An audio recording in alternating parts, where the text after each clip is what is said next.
right, let's shift focus now and talk about Lionel Messi, or the lack thereof. Lionel Scaloni has announced his squad for the CONMEBOL World Cup qualifiers in September, and Herc shock, still no Leo Messi. There's a couple of surprise call-ups there that we're going to get to right now, but Argentina set to play against Chile, and another rematch against Colombia of that very hotly contested Copa America final. But again, speaking of that final, that was the last time that we saw Messi. Right now, we have that image ingrained in our head of his swollen ankle and of him, in tears on the sidelines, Herc. And since then, we've not seen him for Inter Miami. He still hasn't even been able to fully train either. And now we know if it's one thing that he would always be ready for is to suit up in that albiceleste shirt. But still no Messi. How worried are we?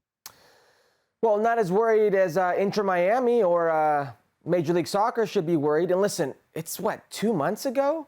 It's almost been 2 months? Is that what we're going on? And if you saw that injury, if you saw the way that ankle turned inward, it was a pretty nasty injury. And we know Lionel Messi doesn't just come out to come out. Like, if he comes out, it's because he can't go. This is a man that relishes playing any type of game in an Argentina jersey. He was in tears while he was on that bench. It's a tough situation right now, because the lack of transparency here is not only alarming, but it's upsetting. It's upsetting because Inter Miami is playing with the whole set of rules that the rest of Major League Soccer doesn't have to play by. They have to disclose their injuries, their timelines. Well, not Inter Miami, he's out. Timeline, we will wait and see. We don't know what's going on. We know the type of player he is, the beast he is, the competitive beast he is. If he can play, he will play. If he could play with Argentina, he would be there. So the fact that he's not with Argentina, I'll get to Argentina in a second, doesn't worry me too much. It worries me for Inter Miami, because the measuring stick for Messi wasn't Inter Miami, it wasn't Leagues Cup, it was Argentina. So now I'm starting to think to myself, how serious is this injury? And how worried should we be about him going forward? And when it comes to Argentina, I can't think of life after Messi for Argentina. You saw what life after Diego Armando Maradona was like for Argentina and how much they suffered. This could be scary. And I say this with all due respect, because we're talking about the singular most important player probably in the history of the game. In my eyes, the best footballer that's ever played. Now it's post-Messi and post-Di Maria, because when Messi wasn't on the field, it was the likes of Angel Di Maria who was doing it. It was Angel Di Maria in the Copa America in that facilitating role. It was him pulling the strings. Think of a time when you've seen Argentina without these two playmakers, and that time wasn't successful. So I'm a little bit worried. This team can change a lot without Lionel Messi. How much going forward remains to be seen, but certainly the glory days will be behind him with these two gone. Well, as you said then, 100%, are we looking at, because we've not had a timeline, and I know Lionel Messi is that type of player that you just kind of let them do what they need to do, and you just trust and know that when they are ready, they will definitely come back. But are we thinking that maybe it will be the end of the year before we even see him? And then if so, what kind of Messi will we get for Inter Miami? No, I think listen, by all accounts, everything we hear, Tata Martino told us all players will be available at the end of the month. What available means remains to be seen. Available to be cleared for training is one thing. Available for games is another. If you don't have Lionel Messi, forget Inter for a second, forget Inter Miami, but Argentina. He's the one singular player that still makes Argentina different. And I say this with all due respect to the World Cup champions, the defending Copa America champions. When you talk about Argentina, you think about Lionel Messi. Until the day he decides he is retiring, he's the single most important player on that team. Angel Di Maria was the one guy who was there for it all. While Messi was the flag bearer, Angel Di Maria was the guy putting the nail in the coffin of the opponents. Copa America final, goal scorer, and won them the game. World Cup final, goal scorer, won in the game. In the Copa America, this tournament, when it wasn't Messi there to help him, it was Di Maria in his final tournament, final games for Argentina, helping lift up that trophy. I don't want to say this team is not going to fight for titles, but it won't be the same. When Argentina has lifted trophies, they've had special players. Mario Kempes, Diego Maradona, Lionel Messi. Right now, no Messi, no party. I mean, 100%. We're talking about Lionel Messi, who's single-handedly the biggest game changer in the world. And I mean, we saw it. We lived it at that World Cup in Qatar, where Argentina had some sketchy moments, especially even in the group stages. I remember even watching them up against Australia. And once again, it was once when Messi just found that right pass, found that right space, that the rest of them just kind of came alive and knew the job that they had to do. And someone like Angel Di Maria is definitely going to be sorely missed there. But if we have a look at the starting 11 from that final, I believe from the Copa America final, because we're now thinking of life after Messi, life after Di Maria, who else on this team do you think has what it takes to carry that mantle, Herc, at least now? Well, those are some pretty big shoes to fill. I'm not gonna put that evil. I'm not gonna put that evil on Lautaro Martinez or Julian Alvarez, who are very, very good forwards.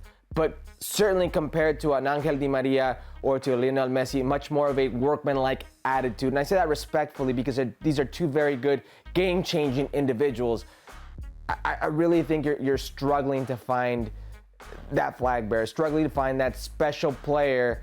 They're very good players, and they can win titles, different types of titles, absolutely. But that different player that in the world is considered the most elite of players, when Messi goes, along goes that mantle, that title that comes with it.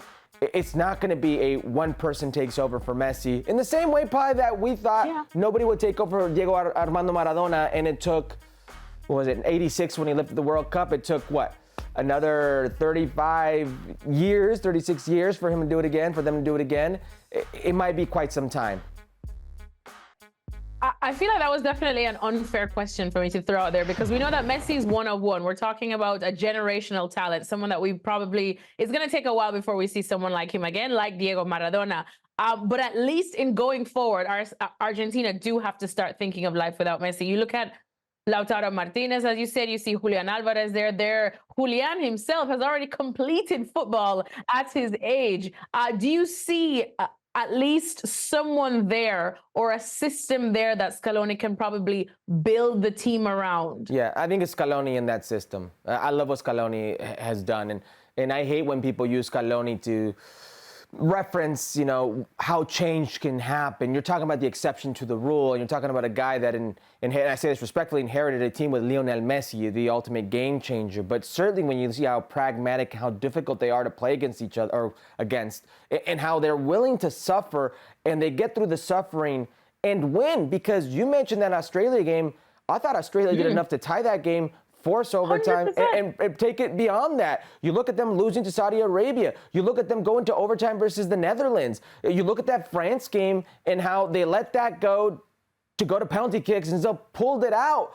This team knows how to suffer and win. They did it in the Copa America as well. Whether it was the first one or the second one, this team has that willingness to suffer about them, and they're battle-hardened. And they've got players that are just so difficult. Let's say you leave Messi out of this. By the way, they did look better without Messi in that Copa America final against a very good Colombia team. You leave Messi out of this, I really feel that could be the end of Julian Alvarez as a starter on this team, because he was there to be that workman-like player for Messi. And when he wasn't there, the one player who was better suited for this team was Lautaro Martinez. And Lautaro is an excellent player. He may not seem like it, but this man is a goal scorer on all facets. You see what he did at Inter. Inter won the league last year by 19 points to their second-place opponents, which was from Milan. And much of that was because Lautaro Martinez was the man, the MVP in Serie A. And we saw it at Copa America. It didn't matter if he was coming on as a starter or off the bench. He was scoring goals. We didn't see it at the World Cup because he was injured, a bum ankle, but he's certainly a player that can take over that goal-scoring mantle. But when we talk about the big boys, when we talk about the big moments, these two are cut above the rest.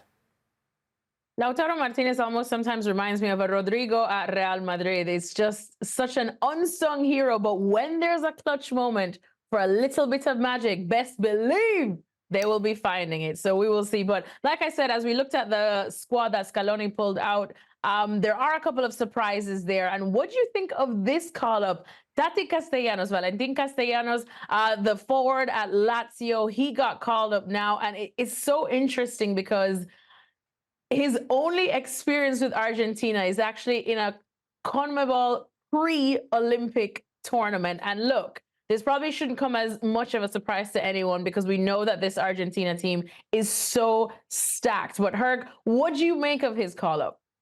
I was a bit surprised. And listen, two CONCACAF call-ups here, or connected call-ups. You have Guido Rodriguez, ex-Futbol Americas Alexis Nunes, who now plays in West Ham, who was at Real Betis, who gets his call-up. He was part of the Argentine squad that went to the World Cup in 2018. So comes back into the fold. And Tati Castellanos. And listen, Tati Castellanos has been on this show, and he's spoken about the possibility of going to a World Cup. It was prior to the 2022 World Cup. Things didn't happen, didn't go his way.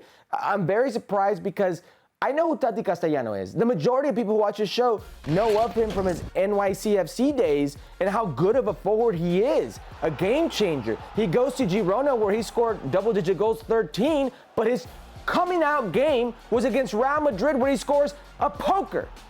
That's 4 goals against Real Madrid. Not just anybody can do that. There's a certain talent that comes with it. So you would have expected the next step. The next step comes in a big transfer to Lazio, but he's under Ciro Immobile. He's the backup to Ciro Immobile, who's a legendary Lazio striker. He doesn't really play that much. He scored 4 goals last season. He played over 30 games, but the majority of those were substitute appearances. So you would have thought, well, another player that gets kind of lost in the mix, the Serie A defending. And then this week happens. They play against Venezia, and I know it's Venezia, but he's the starter. Ciro Immobile is now Besiktas. He's now in Turkey. He's the de facto starter. He's the guy with the responsibility, the 9. He scores a goal and has an assist. And all of a sudden, he ends up on this call-up, and I'm thinking to myself, what? Wait, where? And I look at the other field of forwards. And really right now, there are only 2 9s, actual 9s. Not wingers, not offensive midfielders, not those different hybrid players, but just pure 9s that are in the mix. And it's Julian Alvarez and Lautaro Martinez. And the fact that there is no Messi forces Scaloni to have to look elsewhere of what life after Messi will be. In comes Tati Castellanos, a player that's, to me, much a 9.5 when he doesn't have the ball in the final third, and a player that when you give him the ball can operate as a 10, but when he's in the box, he's a complete 9. It's a different profile, a striker, that he can use, much like Julian is, but he's a goal-scoring threat. So this really, really excites me for Tati, and I was surprised, but pleasantly surprised. Pleasantly surprised indeed. And maybe we will be to see how Argentina play without Leo Messi, at least for these next 2 World Cup qualifiers. One being, like I said, a rematch against Colombia, I believe, in Colombia. What do we have to do to take the show there? Because, that is going to be spicy.